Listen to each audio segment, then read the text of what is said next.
what's the harm of letting activist investor Nelson Peltz or Jay Rizzullo have a seat on Disney's board? The answer is simple.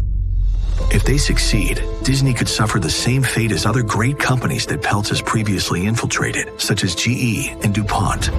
Nelson Peltz has a long history of attacking companies to the ultimate detriment of shareholder value. His quest also seems more about vanity than a belief in Disney. Why else would he sell 500,000 Disney shares over the past 6 months in the middle of his proxy fight? Plus, he has no media expertise and no experience in running a global entertainment company powered by creativity. They said I have no media experience. I don't claim to have any.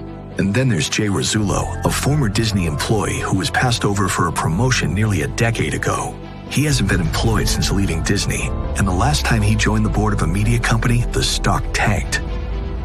What's more, Peltz and Rizzullo have teamed up with another disgruntled former employee, Ike Perlmutter, who has his own lengthy record of destructive behavior inside Disney. Perlmutter has a well-documented grudge with Disney CEO Bob Iger. This sort of personal animus in the boardroom is more than disruptive, it can be destructive. Especially at this critical time when, despite all of these distractions, Bob Iger and his management team have engineered an ambitious plan to build Disney's future, positioning the company for a new era of sustained growth and value creation. The last thing that we need right now is to be distracted in terms of our time, our energy, by an activist or activists. In fiscal 2024, they expect cash flow to exceed initial projections and have set a target of $3 billion in stock repurchases.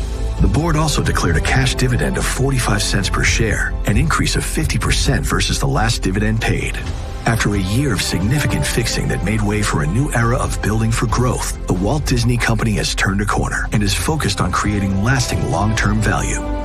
This value is reflected in the recent stock performance, improved operating income, as well as the strategic moves recently made by the company, such as the collaboration and equity stake in Epic Games, the upcoming release of Moana 2, Taylor Swift's The Eras Tour coming to Disney Plus, and more.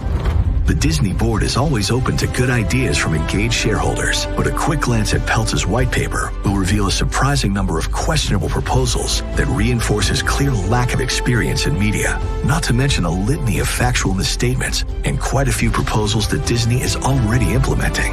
Nelson Peltz and Jay Rizzullo threaten to jeopardize the incredible progress the company has made since Bob returned as CEO. At this critical moment, we simply cannot let that happen. The choice is clear. Vote Disney.